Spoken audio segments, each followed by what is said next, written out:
ukuthi wena sowushonelwe umzali, ushonelwe ingane, ushonelwe umyeni, angeke ukushiye, angeke ukuyiyekelele.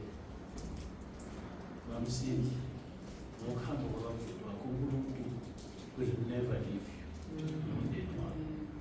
Instead sondelani kuye uzoniriimbesa. Mangabe impilo iriimbeswa njengemali, uyariimbesa, uzoriimbesa.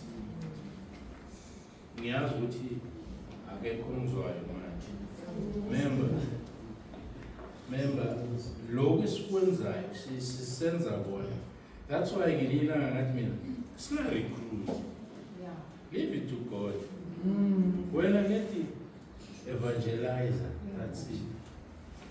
Ugogo Jane angeke nima-understand, azange na-understand uMamTDK ukuthi uyaphuthuma. Mara wathi uphungana makakhuluma, ngamuzwa mina ukuthi uthini. Angeke na-understand ukuthi uMamJane ungathi namdileya ufuna ukuziqalela amaculo. Nina mhlambe usababaleni voice.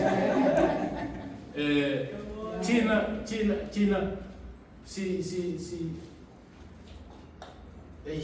we are delaying, yabo.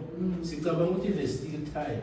Unabantu ebasibonayo ukuthi isikhathi asisekho.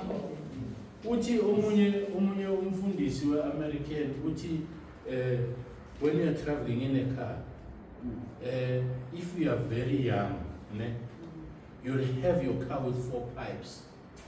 You'll have the fastest engine.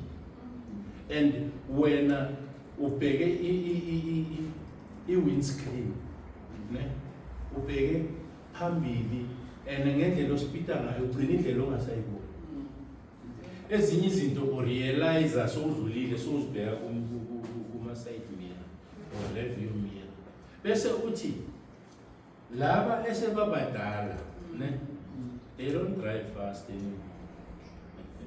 That's why bayakhona ukuyibona indlela. Because if you ikona, nothing moves fast.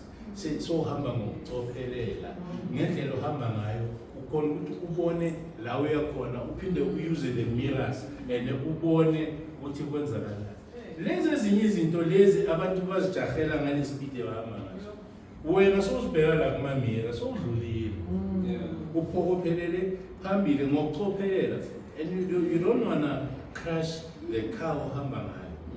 Because so many understanding ukuthi you don't have to rush. Instead, as uhamba, you must always intercede.